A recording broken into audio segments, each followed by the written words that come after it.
Shama akkam jirtu hordoftoota daandii barnootaa nagaan keenya lafa jirtanitti isin haa qaqqabu jechaa guyyaa irraa kan ammoo barnoota afaan Oromoo keessa kanan isiniif qabadheen dhufeen jiru jechoota sagalee irra butaa kan jedhu isiniif qabadheen dhufeen jira.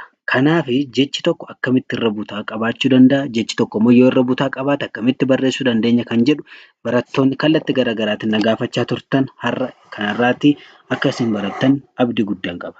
Isa kanaafi namoonni biyya alaaf biyya keessa teessanii barnoota afaan Oromoo hanga ammaatti hin baranne qubeerraa kaasnee hanga barreessuu dubbisuu dandeessanitti isin barsiisna waan ta'eef lakkoofsa bilbilaa fuula iskiriin irratti argamu kanaaf nuuf karaa waatsaappii, karaa immoo karaa zuumii nu bilbiluu hin dagatinaa.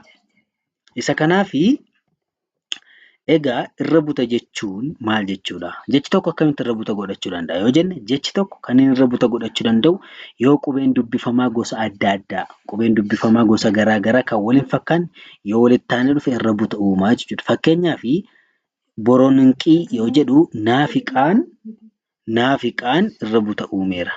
Naafiqaan irra buta uumeera. Boronqii yoo jedhu naan qubee dubbifamaadha, qaanis qubee dubbifamaadha walitti dhufee boronqii irra butaa uumeera jechuudha. Deebi'ee hangafa yeroo jedhu naa fi gaan maal godhaniiru irra buta uumaniiru jechuudha. Hangafa. Aangoo yoo jedhus naan qubee dubbifamaadha, gaanis qubee dubbifamaadha garuu qubee dubbifamaa gosa adda addaati waan ta'eef irra buta uumaniiru jechuudha. Aangoo. Ergaa. Hirphuu. Garbuu. Sarbaa. Gaanfa. Harma. Jilba. Galgala. Gilgaala. Jalqaba. Barumsa. Dilbata. Sanbata. Qormaata. Dursa. Saayinsii. Leenjii.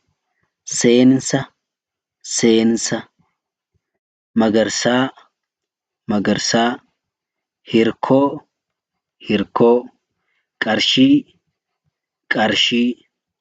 Afrikaa. Daandii. Dambii. Faranjii. Marga. Qeenxee. Mirga. Salphaa. Arba. Gamna. Jagna. Erbee. Ilma. Boombii. Cuunfaa. Dilbii. Fuunfachuu. Birkii. Korboo. Geengoo. Gaangee. Gaanfa. Rirma. Golboo. Cuftuu. Giingee. Gumbii.